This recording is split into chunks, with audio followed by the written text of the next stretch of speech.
Konferansiin qorannoo gahee meeshaaleen barnootaa qulqullina barnootaa mirkaneessuun dhaabbilee barnootaa beekumtii gonfatan uumuu keessatti qaburratti xiyyeeffate Yuunivarsiitii Harraambee kaampaasii muummichaa Adaamaatti taa'ame. Konferansicha biiroon barnootaa Oromiyaa fi Yuunivarsiitiin Harraambee wajjin ta'uun qopheessan. Hoogganaa ittaanaa biiroo barnoota Oromiyaa Dr. Galaanaa Walda Mikaa'el akkasumas abbaan qabeenyaa fi hojii gaggeessaa olaanaan Yuunivarsiitii Harraambee obbo Fayyisaa Araarsaa fi qooda fudhattoonni barnootaa yaamichi taasifameef konferansicha irratti kan hirmaatan yoo ta'u barreeffamoonni barbaachisummaa qulqullina barnootaa fi dhaabbileen barnoota irratti hojjetan itti quufinsa dhimmamtoota isaanii fiduuf haalota guutuu qaban dheeran beektota yuunivarsiitichaatiin dhiyaachuun irratti mari'atameera. Kanuma bu'uura taasifachuun meeshaalee barnootaa kanaaf gumaachan keessaa kitaabni barattootaa gahee akka qabu adda baafameera. Sirna barnootaa haaraa akka biyyaatti hojiitti hiikame hordofee hanqinni dhiyeessii kitaabota barataa qunnamuun erga beekamee furmaata isaaf mootummaan hojjetaa jira. Yuunivarsiitiin Harraambee sochii mootummaan taasisaa jiru deeggaruu fi gahee gama kanaan irraa eeggamu baachuuf kitaabota barnootaa kutaalee 1 hanga 8tiif tajaajilan dhaabbanni maxxansaa Roobeeraa kan qabeenyummaan isaa Roobeeraa Fayyisaa ta'eetiin biyya alaatti maxxanfamee fi qarshii miliyoona 1 fi 150 baasan manneen barnootaa magaalota Adaamaa, Shaggar,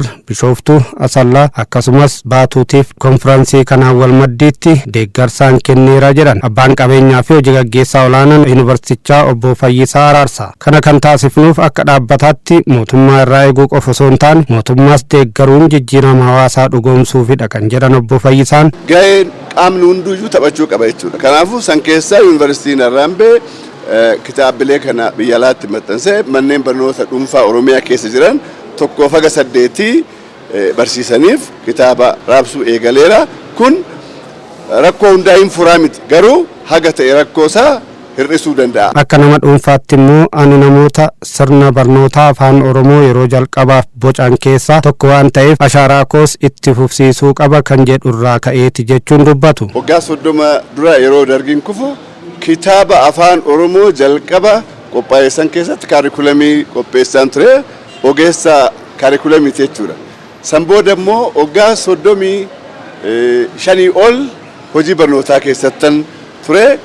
Kitaabni qulqullina barnootaa keessatti gahee maalii akka qabu ana caalaa kan beeku hin jira yaadu jechuudha. Hoogganaa ittaanaan biiroo barnoota Oromiyaa Dr. Galaanaa Walda Mikaa'el gama isaaniitiin sochii yuunivarsiitiin Harraambee adeemsi baruu fi barsiisuu naannichaa bu'aa fi jijjiirama caalu akka fiduuf taasisuuf galateeffatanii qulqullina barnootaa mirkaneessuuf hundumtuu gahee irraa eeggamu baachuu akka qaban dhaamaniiru. Mootummaan qabiyyee qopheessee sirna barnootaa jijjiiree sirna barnootaa jijjiire sanaan baasii investmentii guddaa baasee gara miliyoona 27 kan ta'u kitaabni akka maxxanfamu ajajamee achi keessaa gara miliyoona 14 kan ta'u already mana barumsaa gaheera jechuudha.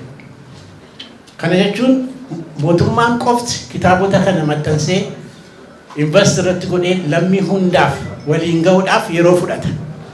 Kana irratti namni dhuunfaa abbootiin qabeenyaa mootummaas gargaaranii ofis gargaaranii lammis gargaaruu hin danda'anii kana gochuu keessatti carraa duraa kan fudhate Harraambee Yuunivarsiitiin baay'ee galateeffamuu qaba. Egaa maal jechuudha Harraambee Yuunivarsiitiin namoota kitaaba kana itti fayyadamuu danda'an qabiyyeen kitaaba kana istaandaardiin kitaaba kana akkaataa biiroon barnoota Oromiyaa qopheesseen ajajeen maxxansee kitaaba isaa immoo kan biraatiin adda baasee qopheessee namoonni yookiin abbootiin qabeenyaa kan biroo itti fayyadamuu danda'an maatiin kanatti fayyadamuu danda'a akka itti fayyadamu danda'an qophii godhee asitti har'a nu waamuu isaatiif baay'ee galateeffachuun nurra jira jechuudha.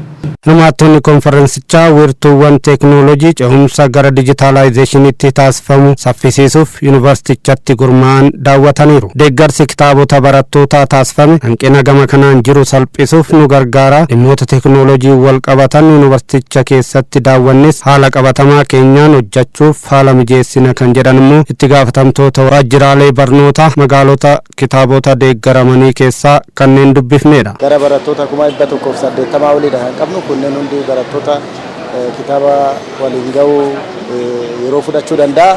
Harraambeen immoo bakka hanqinni mootummaa jirutti gaaffii kana guutuudhaaf hojii hojjechaati kan jiru waan ta'eef rakkoo guddaa nuuf fura jenneeti kan abdannu. Manni maxxansaa Roobiraa walumaa galatti kitaabota barnootaa kutaalee 1 hanga 8tiif tajaajilan miliyoona 1.2 biyya alaatti maxxansiise keessaa manneen barnootaa dhuunfaafis dhiyeessaa akka jiru odeeffatameera.